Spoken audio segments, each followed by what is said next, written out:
السلام علیکم۔ فلاح اس نے پائی جس نے پاکیزگی اختیار کی اور اپنے پروردگار کا نام لیا اور نماز پڑھی، لیکن تم لوگ دنیاوی زندگی کو مقدم رکھتے ہو، حالانکہ آخرت کہیں زیادہ بہتر اور کہیں زیادہ پائیدار ہے۔ سورۃ العلیٰ۔ زیادہ سوچو نہیں بلکہ زیادہ سے زیادہ استغفار کرو، کیونکہ مسائل اور مشکلات زیادہ سوچنے سے نہیں بلکہ زیادہ استغفار کرنے سے آسان ہوتی ہیں۔ نبی کریم صلی اللہ علیہ وآلہ وسلم نے فرمایا، بہترین اخلاق یہ ہے کہ تم سے جو تعلق توڑے تم اس سے جوڑو، تمہیں جو محروم کرے اسے عطا کرو، اور جو تم پر ظلم کرے اسے معاف کر دو۔ دل سے دعا ہے کہ آپ جن دعاؤں کے لیے ہاتھ اٹھائے فرشتے انہیں عرش الہی تک لے جائیں اور آپ کے ہاتھ گرنے سے پہلے وہ دعائیں قبول ہو جائیں۔ آمین ثم آمین۔ قبولیت کا یقین رکھو۔ نبی کریم صلی اللہ علیہ وآلہ وسلم نے ارشاد فرمایا، تم اللہ تعالیٰ سے ایسی حالت میں دعا کیا کرو کہ تم قبولیت کا یقین رکھا کرو، اور یہ جان رکھو کہ اللہ تعالیٰ غفلت سے بھرے دلوں سے کی دعا قبول نہیں فرماتا۔ ترمذی۔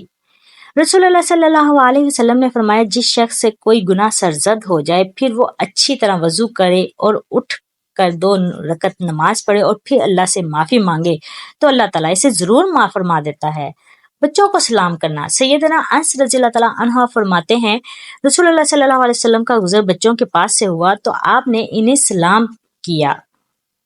آج کی دعا۔ یا اللہ ہماری دنیا بھی اچھی کر دے، ہماری آخرت بھی اچھی فرما۔ الہی ہمیں قبر کی وحشتوں اور حشر کے دن کی سختی سے بچا اور ہمارا آسان حساب لینا۔ آمین ثم آمین یا رب العالمین۔ القرآن میں ہے، ان قریب تمہیں تمہارا رب اتنا عطا کرے گا کہ تم خوش ہو جاؤ گے۔ سورۃ ضحیٰ۔ آج کی ایک اور اچھی بات، برداشت کی صلاحیت خوش نصیبوں کو ہی ملتی ہے۔ اخلاق کا حسن جس انسان میں آ جائے وہ خالق اور مخلوق دونوں کا محبوب ترین بن جاتا ہے۔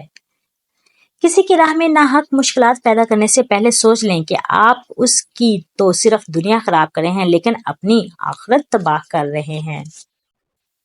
سنہری بات، اپنے ہاتھ سے کی ہوئی نیکی دوسرے سے سرزد ہونے والے گناہ کا تذکرہ کسی سے نہ کرو، یہ تمہارے کردار کا امتحان ہے۔ حضرت علی رضی اللہ تعالیٰ عنہ فرماتے ہیں، 3 طریقوں سے پریشانی خوشی میں بدل جاتی ہے۔ خاموش رہنا، خاموش رہنے سے پریشانی کم ہو جاتی ہے۔ صبر کرنا، صبر کرنے سے ختم ہو جاتی ہے۔ شکر کرنا، شکر کرنے سے خوشی میں بدل جاتی ہے۔ جنت کی پہلی صبح، جنت کی پہلی مہمان نوازی، جنت میں رشتہ داروں سے ملاقات، جنت میں اللہ کا دیدار اور رسول پاک صلی اللہ علیہ وسلم کی صحبت کا کیا نظارہ ہوگا۔ اللہ ہم سب کو نصیب فرمائے۔ آمین۔ اللہ رب العزت کا وعدہ ہے، جو تیرے نصیب ہیں وہ تجھے ضرور ملے گا، چاہے وہ 2 پہاڑوں کے نیچے ہی کیوں نہ ہو، اور جو تیرے نصیب میں نہیں ہے وہ تجھے کبھی بھی نہیں مل سکے گا، چاہے وہ تیرے 2 ہونٹوں کے درمیان ہی کیوں نہ ہو۔ حضرت علی رضی اللہ تعالیٰ عنہ فرماتے ہیں، کسی کو تم چاہو اور تمہیں ٹھکرا دے یا اس کی بد نصیبی ہے، کوئی تمہیں نہ چاہے تم اسے زبردستی اپنا بنانا چاہو تو تمہارے نفس کی ذلت ہے۔ یا اللہ مجھے اتنا وسیع رزق عطا فرما کہ مخلوق میں کسی کا محتاج نہ رہوں اور مجھے دوسروں پر خرچ کرنے والا بنا۔ آمین ثم آمین۔ اللہ کو بتایا کریں اپنی دل کیفیت، اسے بتایا کریں کہ آپ کیا محسوس کر رہے ہیں، کتنی تکلیف میں ہیں، آپ یقین کریں وہ بہت پیار سے سنے گا۔ اس کے سامنے رو لینے سے آپ کے دل کو سکون اور تسلی ہوگی۔ بے شک اللہ دلوں کا ہمراز ہے۔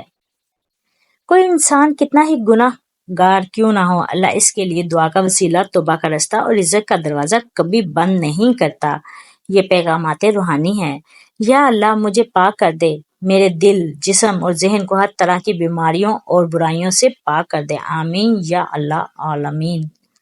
لوگ آگ سے ڈرتے ہیں جلا ڈالے گی، لوگ پانی سے ڈرتے ہیں ڈبو ڈالے گا، لوگ طوفان سے ڈرتے ہیں اڑا لے جائے گا، لوگ زلزلے سے ڈرتے ہیں دھنسا دے گا، پر لوگ اللہ سے کیوں نہیں ڈرتے جو ان سب پر قادر ہے۔ اللہ ہمیں اپنے دلوں میں صرف اللہ کا ڈر پیدا کرنے کی توفیق عطا فرمائے۔ آمین۔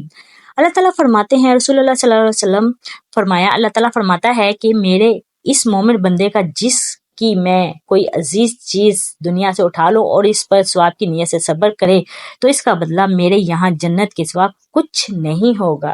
ماشاءاللہ، سبحان اللہ۔ رسول اللہ صلی اللہ علیہ وآلہ وسلم نے ارشاد فرمایا، جب اللہ کے کسی بندے کو پسند کرتا ہے تو اس پر خوب آزمائش ڈالتا ہے۔ رسول اللہ صلی اللہ علیہ وآلہ وسلم نے فرمایا، جس شخص کے پاس ذبح کرنے کے لیے کوئی ذبح ہو تو جب ذوالحج کا چاند نظر آئے وہ ہرگز اپنے بال اور ناخن نہ کاٹے، یہاں کہ قربانی کر لے پھر بال اور ناخن کاٹے۔ سورۃ العمران میں اگر اللہ تمہاری مدد کرے تو کوئی تم پر غالب نہیں آنے والا، اور اگر تمہیں تنہا چھوڑ دے تو کون ہے جو اس کے بعد تمہاری مدد کرے؟ مومن کو چاہیے وہ اللہ ہی پر بھروسہ رکھیں۔ آیت نمبر 160 سورۃ عمران کی۔ قرآن کی ایک آیت ایسی ہے، امام شافعی فرماتے ہیں قرآن مجید میں ایک آیت ایسی بھی ہے جو ہر ظالم کے دل میں پیوست تیر اور مظلوم کے دل پر رکھی ہوئی مرہم ہے۔ سننے والوں نے پوچھا وہ کون سی ہے؟ آپ نے فرمایا وَمَا كَانَ رَبُّكَ نَسِيًّا، اور تمہارا پروردگار تمہیں بھولنے والا نہیں ہے۔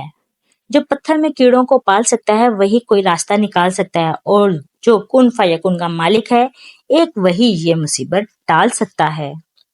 حدیث نبوی، جب ایک نوجوان انسان اللہ پاک سے اپنے گناہوں کی بخشش کے لیے گڑ گڑاتا اور توبہ کرتا ہے تو مشرق سے مغرب تک کے قبرستانوں میں 40 دن تک عذاب ہٹا لیا جاتا ہے۔ فرمان مصطفیٰ صلی اللہ علیہ وآلہ وسلم ہے انسان کی سب سے مشکل رات قبر کی پہلی رات ہوتی ہے۔ اللہ ہمیں قبر کے عذاب سے بچائے، آمین۔ نبی کریم صلی اللہ علیہ وسلم نے فرمایا تم لوگ ایک دوسرے کو تحفے دیتے رہا کرو۔ ایک صحابی رضی اللہ عنہ نے پوچھا اگر کسی کے پاس تحفہ نہ ہو تو؟ آپ صلی اللہ علیہ وآلہ وسلم نے فرمایا کیا تم کسی کو اپنی مسکراہٹ بھی نہیں دے سکتے؟ نبی صلی اللہ علیہ وآلہ وسلم نے فرمایا جو کسی مسلمان کو ایسی جگہ ذلیل کرے گا جہاں اس کی عزت جاتی ہے تو اللہ اسے ایسی جگہ ذلیل کرے گا جہاں اسے اللہ کی مدد کی ضرورت ہوگی۔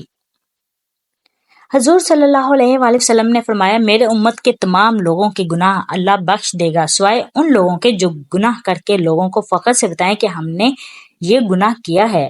حضرت علی رضی اللہ عنہ نے فرمایا دوست کی غلطی ریت پر لکھو تاکہ پانی سے اسے مٹا دے، دوست کے احساس پتھر پر لکھو تاکہ کوئی اسے مٹا نہ سکے۔ اللہ تعالیٰ کہتا ہے کہ اگر تو اپنے چلائے گا تو میں تجھے اتنا تھکا دوں گا جس کا تو سوچ بھی نہیں سکتا، ہاں اگر تم میرے سپرد کر دے گا تو میں تجھے وہ دوں گا جو تیری چاہت ہے اور وہ بھی جو میری چاہت ہے۔ اپنے رب کے سامنے اپنی کمزوریوں کا سچے من سے اعتراف کیا کرو اور انہیں تمہاری قوت بنا ڈالے گا اور انہیں سے تمہیں مضبوط کرے گا، بے شک وہ تو ہر شے پر قادر ہے۔ نماز مغرب کے وقت سورج کی شعائیں سرخ ہو جاتی ہیں، جنات اور ابلیس کی طاقت عروج پر ہوتی ہے۔ جب کام چھوڑ کر پہلے مغرب کی نماز ادا کرنی چاہیے۔ اس وقت سونے والوں کو کم اولاد ہوتی ہے یا ہوتی ہی نہیں، اگر ہو جائے تو نافرمان ہوتی ہے۔ اللہ تعالیٰ فرماتے ہیں اے ابن آدم اگر تیرے گناہ آسمان کے کناروں تک بھی پہنچ جائیں اور تو نے مجھ سے مغفرت کی درخواست کی تو میں تیری مغفرت کر دوں گا اور پرواہ نہیں کروں گا۔ حضرت انس بن مالک رضی اللہ تعالیٰ عنہ فرماتے ہیں رسول اللہ صلی اللہ علیہ وسلم کو فرماتے سنا، قرآن کہتا ہے اپنے دشمنوں کی چالوں سے پریشان نہ ہوا کر، بے شک تمہارا رب سب سے بہترین چال چلنے والا ہے۔ جب اللہ تمہیں کنارے پر لا کر کھڑا کر دے تو اس پر کامل یقین رکھو کیونکہ دو چیزیں ہو سکتی ہیں، یا تو وہ تھام لے گا یا تمہیں اڑنا سکھا دے گا۔ حضرت حلیمہ رضی اللہ تعالیٰ نے فرمایا میں نے گھر میں کبھی چراغ نہیں جلایا۔ کسی نے پوچھا کیا وجہ تھی؟ انہوں نے فرمایا محمد صلی اللہ علیہ وآلہ وسلم کے ہوتے ہوئے چراغ کی کیا ضرورت؟ دنیا کی دولت اللہ نے انہیں بھی دیتا ہے جنہیں وہ پسند نہیں کرتا، جبکہ دین کی دولت صرف انہیں دیتا ہے جنہیں وہ محبوب رکھتا ہے۔ شیخ عبدالجیلانی فرماتے ہیں تو اللہ کی راہ میں مستحق کو بھی دے اور اسے بھی دے جو مستحق نہیں، اللہ تجھے وہ دے گا جس کا تو مستحق ہے اور وہ بھی دے گا جس کا تو مستحق نہیں۔ جب تم دنیا کی مفلسی سے تنگ آ جاؤ اور رزق کا کوئی رستہ نہ نکلے تو صدقہ دے کر اللہ سے تجارت کر لیا کرو۔ رستہ ایک ہی تھا، حضرت موسیٰ علیہ السلام گزر گئے اور فرعون ڈوب گیا۔ بھروسہ راستے پر نہیں اللہ پر کرو۔ دو ہی چیزیں ایسی ہیں جس میں کسی کا کچھ نہیں جاتا، ایک مسکراہٹ، دوسری دعا، ہمیشہ بانٹتے رہیں۔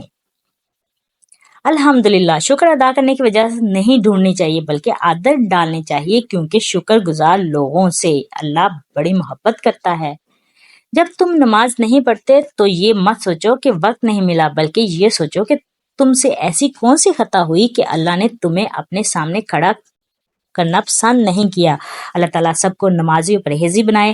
اگر آپ کو میری چھوٹی چھوٹی باتیں پسند آئی ہوں تو چینل کو سبسکرائب کرنا مت بھولیے گا اور بیل آئیکن کو کلک کیجیے تاکہ ہر نئی آنے والی ویڈیو آپ تک پہنچ سکے۔ دعا میں یاد رکھیے گا۔ اللہ حافظ۔